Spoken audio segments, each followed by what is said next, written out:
Hello, मैं विशंबर शर्मा एक बार फिर से आपका स्वागत करता हूं वास्तु स्टडी यूट्यूब चैनल पर। आज का अपना टॉपिक है टाइप्स ऑफ इम्यूनिटी। इम्यूनिटी कितने प्रकार की होती है वो आज अपन पढ़ते हैं। इम्यूनिटी क्या होती है ये मैंने मैं पहले एक वीडियो बनाया था इम्यूनिटी के ऊपर, उसमें पूरा डिस्क्राइब कर दिया था।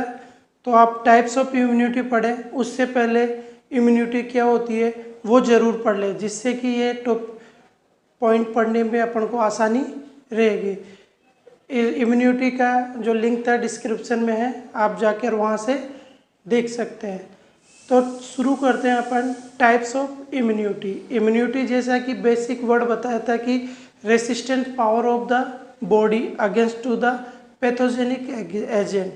इम्यूनिटी क्या है, मतलब जो बॉडी की एक ऐसी रेसिस्टेंट पावर है, एक ऐसी क्षमता है जो कि पैथोजेंस के अगेंस्ट काम करती है।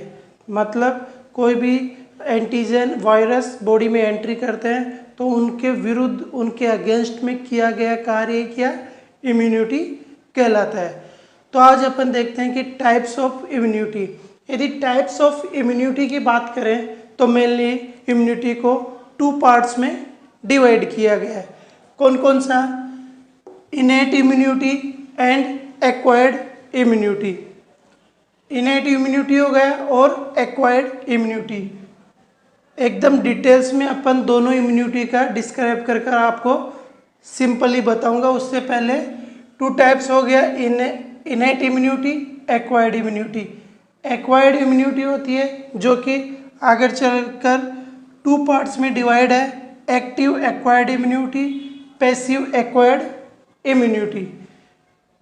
एक्टिव एक्वायर्ड इम्यूनिटी है वो भी आगे चलकर 2 पार्ट्स में डिवाइड है, natural active acquired immunity, artificial active acquired immunity. Same ऐसे ही जो पैसिव एक्वायर्ड इम्यूनिटी है वो भी 2 पार्ट में डिवाइड है, नेचुरल पैसिव एक्वायर्ड इम्यूनिटी और artificial passive acquired immunity.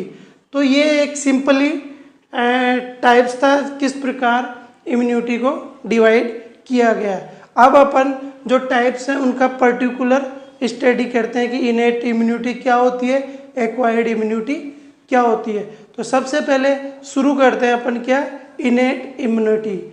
What is innate immunity? अपन बात करते हैं इनेट इम्यूनिटी। इनेट इम्यूनिटी क्या होती है? इनेट इम्यूनिटी, यह इनेट इम्यूनिटी, इन जैसे कि नाम से पता लग रहा है कि इन मतलब इनसाइड और नेट मतलब नेटल।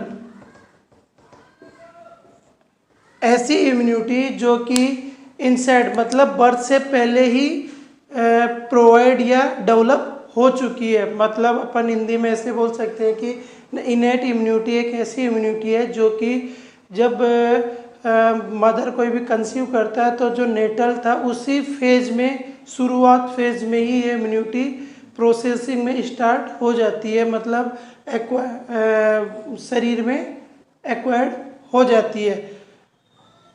इनसाइड नेटल मतलब नेटल में इनसाइड ही प्रेजेंट रहती है। बात करें इसकी बर्थ मतलब ये जो इम्यूनिटी होती है वो चाइल्ड के जन्म के साथ ही होती है। मतलब जैसे बच्चा जन्म लेता है तो इस इम्यूनिटी के साथ ही बच्चा बर्थ करता है। कह सकते हैं कि ये इम्यूनिटी होती है जो बर्थ के टाइम से ही प्रेजेंट रहती है। Non specific immunity, non specific immunity innate immunity होती है जो कि नॉन स्पेसिफिक इम्यूनिटी होती है। अब नॉन स्पेसिफिक इम्यूनिटी कैसे? नॉन मतलब स्पेसिफिक, नॉन स्पेशल मतलब कोई स्पेशल नहीं है। स्पेसिफिक तो वो होती है जो कि पर्टिकुलर कोई भी एंटीजन जो हुआ, कोई भी बैक्टीरिया वायरस हुआ, उसके प्रति एंटीबॉडी का फॉर्मेशन करना। जबकि नॉन स्पेसिफिक में क्या होता है कि किसी भी प्रकार के, हर प्रकार के पैथोजन एंटीजन के प्रति इम्यून सिस्टम अगेंस्ट करना, मतलब इम्यून सिस्टम दिखाना। नॉन स्पेसिफिक इम्यूनिटी, पर्टिकुलर किसी भी वायरस के प्रति न होकर ऑल सभी के प्रति एक इम्यून सिस्टम को शो करती है। बेस्ड ऑन जेनेटिक मेकअप, जो इनेट इम्यूनिटी होती है वो जेनेटिक मेकअप, जेनेटिक मतलब डीएनए क्रोमोसोम के थ्रू डिटरमाइन होती है, वह एक पीढ़ी से दूसरी पीढ़ी में ट्रांसफर होती है। नेक्स्ट बात करते हैं इसकी फर्स्ट लाइन ऑफ डिफेंस। अब फर्स्ट जो इनेट इम्यूनिटी होती है उसको फर्स्ट लाइन ऑफ डिफेंस भी बोला जाता है। फर्स्ट लाइन डिफेंस क्यों बोला जाता है? क्योंकि ये जो इम्यूनिटी होती है इनेट इम्यूनिटी, यही इम्यूनिटी सबसे पहले कोई भी एंटीजन जो बॉडी में एंट्री करता है तो उसकी एंट्री को रोकती है। कौन सी? Innate immunity. इसीलिए इसको क्या बोलते हैं? First line of defence. तो अपन ने इनेट इम्यूनिटी में क्या क्या देखा? इनेट मतलब इनसाइड नेटल, जो ऐसी इम्यूनिटी जो कि जन्म से ही प्रेजेंट हो, एट बर्थ प्रेजेंट है। नॉन स्पेसिफिक इम्यूनिटी मतलब किसी पर्टिकुलर एंटीजन के प्रति ना होकर सभी के प्रति एक इम्यून सिस्टम शो करती हो। Based on genetic makeup, genetic मतलब वंशानुगत होती है, एक पीढ़ी से दूसरी पीढ़ी में प्रवेश करती है। First line defence, first line defence क्यों बोला जाता है? क्योंकि ये एक इम्यूनिटी ऐसी होती है जो कि सबसे पहले एंटीजन या कोई भी फॉर्गन बॉडी को रोकने में सहायक होती है, मतलब उनको एंट्री करने से रोकती है, इनेट इम्यूनिटी। अब इसके बाद देखते हैं कि कुछ बैरियर्स है। बैरियर्स मतलब किस प्रकार ये जो इनेट इम्यूनिटी है बॉडी में वर्क करती है, किस प्रकार जो कोई भी एंटीजन बॉडी में एंट्री कर रहा है तो उसके अगेंस्ट में किस प्रकार वर्क करती है। तो नेक्स्ट अपन देखते हैं इसमें barriers of the innate immunity. यदि बैरियर्स की बात करें, बैरियर्स ऑफ इनेट इम्यूनिटी, तो मेनली चार प्रकार की, चार टाइप्स की बैरियर्स होती हैं। कौन कौन सी? एक तो physical barrier, physiological barrier, cellular barrier और साइटोकाइनिन बैरियर। यदि फिजिकल बैरियर की बात करें तो मेनली एक स्किन होता है और म्यूकस मेम्ब्रेन। फिजियोलॉजिकल बैरियर की बात करें तो acid HCl by the stomach के, और सेकंड है सलाइवा, थर्ड है टीयर्स, फोर्थ है सेरेमन, फिफ्थ है बाइल एंड सिक्स है बॉडी टेम्परेचर। थर्ड है सेलुलर बैरियर, साइटोकाइनिन बैरियर। अब अपन डिटेल्स में देखते हैं कि जो फिजिकल बैरियर में स्किन किस प्रकार बैरियर का काम करती है। बैरियर मतलब रोकना, किस प्रकार स्किन एक एंटीजन की बॉडी में एंट्री को रोकती है। अपन बात करते हैं किसकी? Physical barrier. फिजिकल बैरियर में अपन ने बताया था कि फर्स्ट था कौन सा? स्किन। स्किन किस प्रकार बैरियर के रूप में काम करता है। यदि स्किन की बात करें तो जैसे कि मान लो कि ये स्किन है, ये स्किन कोई भी एंटीजन ये एंट्री करने की कोशिश कर रहा है, लेकिन ये जो स्किन होती है ये स्किन क्या करती है? इसी एंटीजन को वापस बैक मतलब वापस रिटर्न करने की कोशिश करती है। इसको जो एंटीजन होता है उसको बॉडी के अंदर एंट्री नहीं करने देता है। अब ये मेनली स्किन किस प्रकार काम करती है यदि अपन देखें तो स्किन का यदि जनरल फंक्शन देखें तो जो स्किन होती है उसमें मेनली ब्लड वेसल्स प्रेजेंट नहीं होती, blood vessels not present. Skin mainly two layers से मिलकर बनी होती है, एपिडर्मिस और डर्मिस से। तो जो एपिडर्मिस पार्ट होता है उसमें क्या होता है? जो ब्लड वेसल्स एब्सेंट रहती है। तो ब्लड वेसल्स जैसे एब्सेंट रहा तो उससे क्या हुआ? वाटर भी एब्सेंट रहेगा। अब वाटर एब्सेंट रहेगा तो वो कोई भी एंटीजन माइक्रो ऑर्गेनिज्म के लिए एक बढ़िया एनवायरमेंटल चाहिए कि उसके लिए जो नमी युक्त वातावरण होता है उसमें उसकी ग्रोथ होती है। लेकिन जो स्किन होती है epidermis, first layer, upper layer epidermis होती है, उसमें वाटर है नहीं, तो इसी प्रकार जिसके कारण जो एंटीजन है वो स्किन में एंट्री नहीं कर पाते।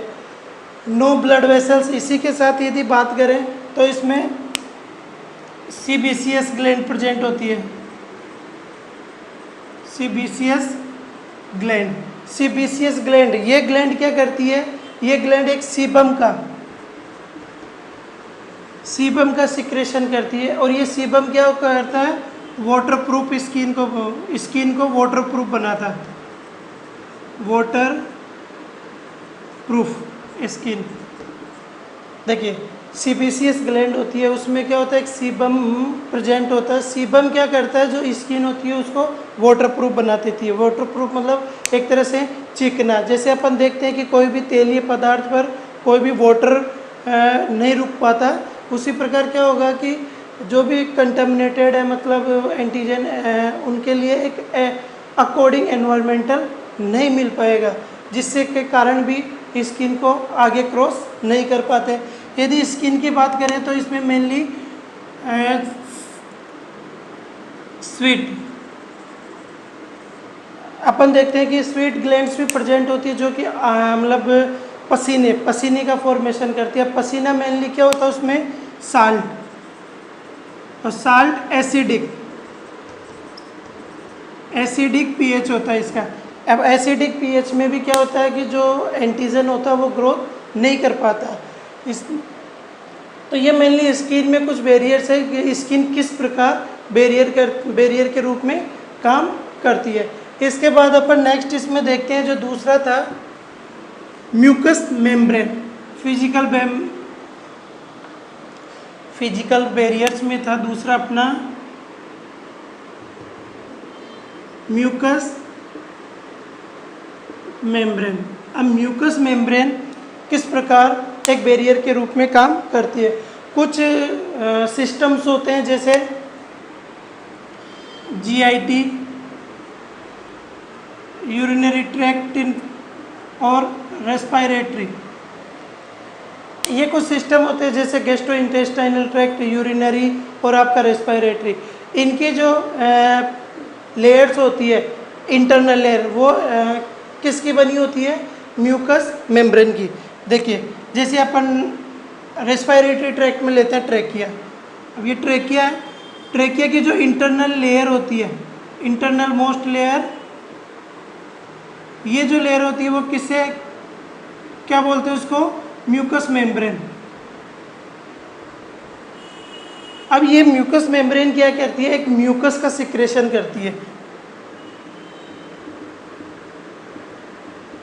ये क्या हो गया, जो म्यूकस मेम्ब्रेन है वो म्यूकस का सिक्रेशन करती है। अब म्यूकस जो होता है वो म्यूकस क्या करता है, जो भी एंटीजन कोई भी फॉरेन बॉडी एंट्री करता है उसकी एंट्री को रोकता है, या एंट्री कर गया तो उनको डिस्ट्रॉय करने का काम करता है, जिससे कि वो एंटीजन आगे सर्वाइव नहीं कर सके। उसी के साथ साथ जो लेयर्स होती है उनको भी एक तरह से डिफेंस मैकेनिज्म का काम करता है।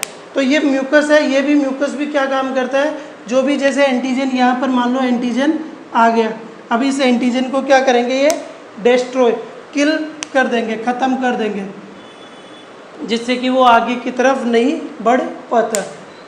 तो ये तो हो गया म्यूकस मेम्ब्रेन, जिसमें क्या होता है कि म्यूकस का सिक्रेशन होता है। ये म्यूकस क्या करती है, जो भी एंटीजेंस होता है फॉरेन बॉडी उनको डिस्ट्रॉय करने का काम करते हैं। तो ये तो था फिजिकल बैरियर। फिजिकल बैरियर में अपन ने दो देखा, एक स्किन था और एक म्यूकस मेम्ब्रेन। अब अपन नेक्स्ट देखते हैं इसमें फिजियोलॉजिकल बैरियर।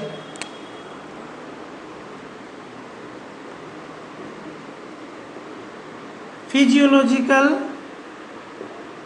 बैरियर, यदि फिजियोलॉजिकल बैरियर की बात करें, फिजियोलॉजिकल मतलब जो अपनी बॉडी होती है, बॉडी के सिस्टम्स, ऑर्गन्स होते हैं, वो क्या करते हैं, इसमें एक स्पेसिफिक सिक्रेशन करते हैं, एक स्पेसिफिक सिक्रेशन करते हैं।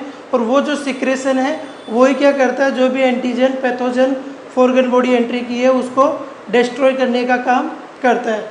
अब सबसे पहले जैसे अपन इसमें देखते हैं कि HCl बाय स्टोमक, स्टोमक होता है, स्टोमक की जो सेल्स होती है वो क्या करती है, एक HCl का सिक्रेशन, हाइड्रोक्लोराइड का सिक्रेशन करती है। अब ये हाइड्रोक्लोराइड एसिडिक, जो कि जो भी फॉरेन बॉडी है उसको क्या करता है, डिस्ट्रॉय करने का काम करता है। जैसे मान लो कोई भी पैथोजन एंट्री कर गया। एंट्री करने के बाद जैसे ही स्टोमक में वो एंट्री करता है तो वो क्या करता है, HCl की जो एसिडिक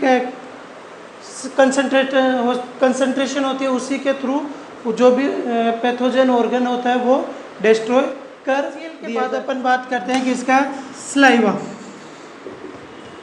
स्लाइवा भी एक बैरियर के रूप में काम करती है। कैसे? स्लाइवा क्या करती है, जो भी जैसे माउथ कैविटी में स्लाइवा होती है उसमें क्या एक विशिष्ट प्रकार का एंजाइम प्रेजेंट होता है, lysozyme enzyme. Lysozyme enzyme present होता है उस लार्व में। वो क्या करता है, लाइसोजाइम एंजाइम जो भी बैक्टीरिया वायरस एंट्री किया उसको ख़त्म करने का काम करता है। जैसे आपको एग्जांपल से समझाने की कोशिश करता हूँ। मान लो कोई बच्चे हैं जो गार्डन में खेल रहे हैं, गार्डन में जैसे खेलते खेलते वो मिट्टी के भी टच करते हैं, कैसे भी बैक्टीरिया वायरस अपने साथ लाते हैं और बिना घर पे आते बिना हैंड वॉश किए मान लो वो खाना खा लेते हैं।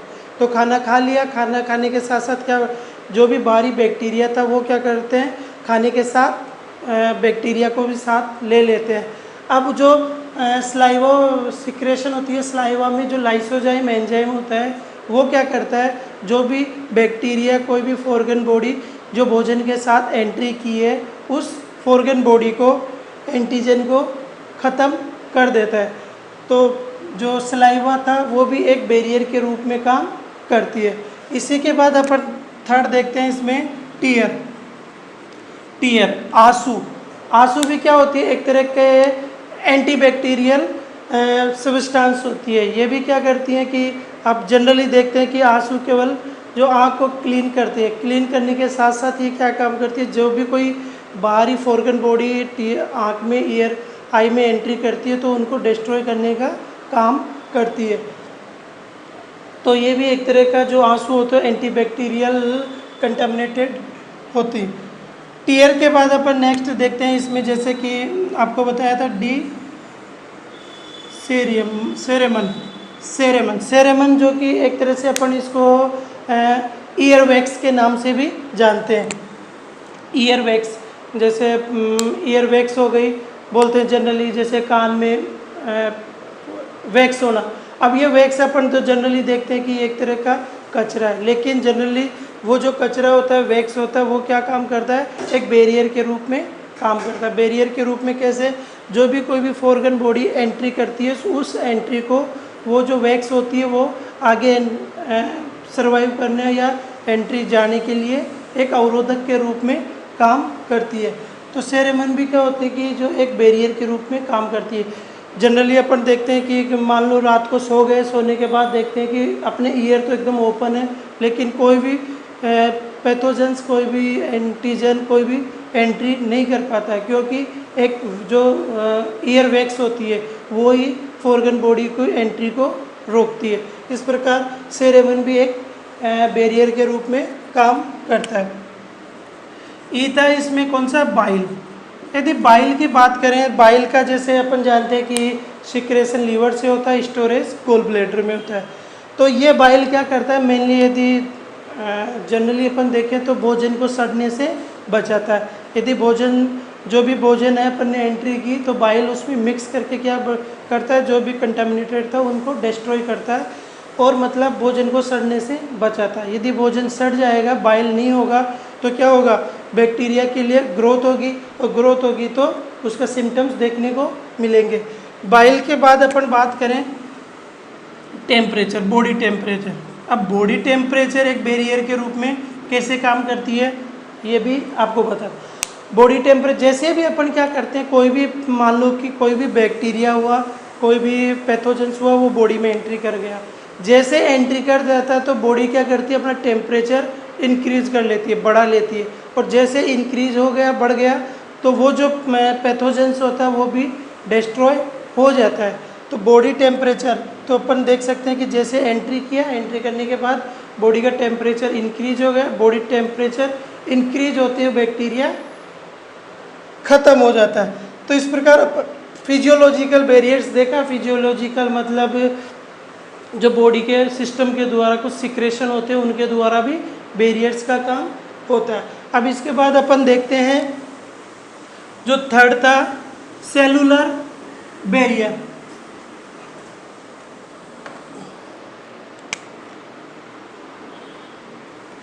सेलुलर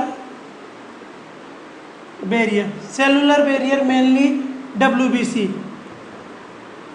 मेनली जो WBC है सेल्स, ब्लड सेल्स, जैसे कि आपको इससे पहले वाला वीडियो में कम्प्लीटली आपको सेलुलर इम्यूनिटी किस प्रकार फंक्शन करती है वो कम्प्लीटली आपको बताया था। तो आप इम्यूनिटी फर्स्ट वीडियो में जाकर आप इसको क्लियरली समझ सकते हैं कि जो WBC की सेल्स होती है, T लिम्फोसाइट्स, B लिम्फोसाइट्स, वो किस प्रकार इम्यूनिटी इंक्रीज करती है बॉडी में। अपन देखते हैं साइटोकाइन बैरियर।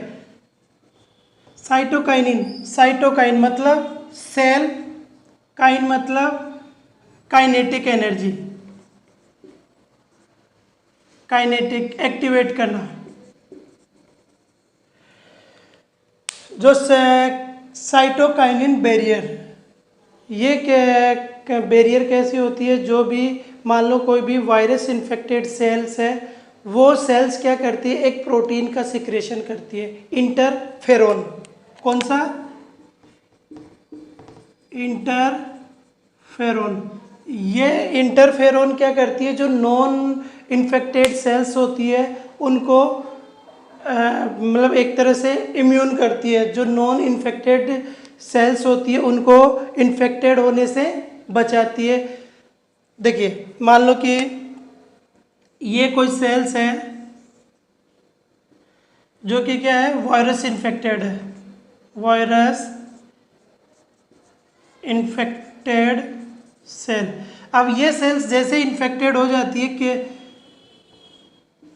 ये क्या करती है, एक प्रोटीन का सिक्रेशन करती है। कौन सा? इंटरफेरोन। इंटर की बात करें तो बिटवीन, फेरोन मतलब फ्रेंडली,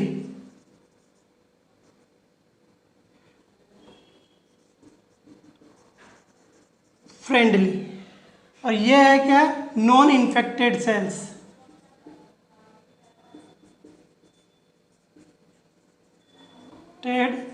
सेल। देखिए मान लो कोई भी सेल्स है जो वायरस से इन्फेक्टेड हो चुकी है, वायरस इन्फेक्टेड सेल्स। अब ये वायरस इन्फेक्टेड सेल्स क्या करती है, एक प्रोटीन का, स्पेसिफिक प्रोटीन्स का सिक्रेशन करती है, उसका नाम क्या है, इंटरफेरोन। इंटर मतलब बिटवीन, फेरोन मतलब फ्रेंडली। ये क्या काम करता है, जो भी अदर उसके अराउंड जो भी नॉन इन्फेक्टेड सेल्स होती है उनको क्या करती है, इन्फेक्टेड होने से बचाती है, ताकि वो भविष्य में इस वायरस से इन्फेक्टेड ना हो। तो ये था साइटोकाइनिन बैरियर। इस प्रकार आज यदि अपन रिवाइज करें कि क्या पढ़ा, तो रिवाइज में मेनली अपन ने स्टार्ट किया था टाइप्स ऑफ इम्यूनिटी। 2 टाइप्स की इम्यूनिटी थी, innate immunity, acquired immunity. Acquired immunity 2 parts में डिवाइड थी। कौन कौन से में? एक तो एक्टिव था और एक पैसिव था। जो एक्टिव था वो भी नेचुरल में डिवाइड थी और एक आर्टिफिशियल में। जो पैसिव एक्वायर्ड इम्यूनिटी थी वो भी 2 पार्ट्स में डिवाइड थी, वो नेचुरल और एक आर्टिफिशियल। इसके बाद अपन ने क्या देखा था, particular innate immunity. Innate immunity के लिए पढ़ा था, जिसमें अपन ने पढ़ा कि ये क्या होती है कि एक एट बर्थ होती है, मतलब जन्म से ही प्रेजेंट होती है। दूसरा देखा था नॉन स्पेसिफिक होती है, कोई पर्टिकुलर डिजीज़ के एंटीजन के प्रति न होकर सभी के लिए अगेंस्ट इम्यून सिस्टम को शो करती है। इसमें देखा था कि ये था एक जेनेटिक होती है, एक पीढ़ी से दूसरी पीढ़ी में। और इसमें लास्ट में देखा था कि ये फर्स्ट डिफेंस का काम करती है। फर्स्ट डिफेंस मतलब कोई भी बाहरी फॉर्गन बॉडी होती है उसको फर्स्ट रोकने का काम करती है।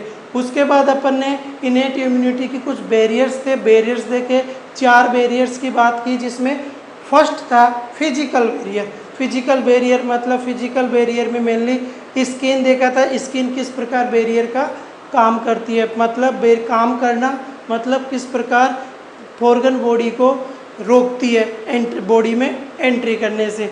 दूसरा था इसमें म्यूकस मेम्ब्रेन। म्यूकस मेम्ब्रेन क्या करती है, एक म्यूकस का सिक्रेशन करती है जो कि फॉर्गन बॉडी के एंट्री हुए पार्ट को डिस्ट्रॉय करने का काम करती है। उसी के बाद अपन ने देखा था जो नेक्स्ट बैरियर था फिजियोलॉजिकल बैरियर। उसमें फिजियोलॉजिकल बैरियर मतलब बॉडी के सिस्टम होते एक स्पेसिफिक सिक्रेशन करते हैं, वो सिक्रेशन क्या करता है, उस ऑर्गन बॉडी को डिस्ट्रॉय करता है। जैसे स्टोमक के द्वारा HCl का सिक्रेशन होना, सलाइवा और टीयर हो गए, टीयर के साथ बाइल हो गया और बॉडी टेम्परेचर, ये क्या करते हैं, फिजियोलॉजिकल बैरियर थे। इसी के बाद अपन ने देखा था सेलुलर बैरियर। सेलुलर बैरियर मतलब सेल्स के द्वारा एंटीजन को रोकना। दो प्रकार से रोका था, WBC था, WBC मेनली इसमें डिफेंस मैकेनिज्म का काम करता है। उसके बाद अपन ने देखा था साइटोकाइनिन बैरियर। साइटो मतलब सेल, काइन मतलब काइनेटिक एनर्जी एक्टिवेट करना। इसमें मेनली क्या होता है कि जो भी इन्फेक्टेड सेल्स होती है, मान लो कोई भी सेल्स है वो इन्फेक्टेड हो गई, अब वो इन्फेक्टेड सेल्स क्या करती है, एक स्पेसिफिक प्रोटीन का सिक्रेशन करती है। उस प्रोटीन का नाम क्या था, इंटरफेरोन। ये इंटरफेरोन जो प्रोटीन होता है वो क्या करता है, जो भी अराउंड नॉन स्पेसिफिक सेल्स होती है उनको इन्फेक्टेड होने से रोकता है। तो इस प्रकार आज अपन ने एक क्लियरली इनेट इम्यूनिटी को कंप्लीट पढ़ने की कोशिश की है। आई होप आपको वीडियो पसंद आया होगा। Okay, thank you. स्वस्थ रहो, मस्त रहो।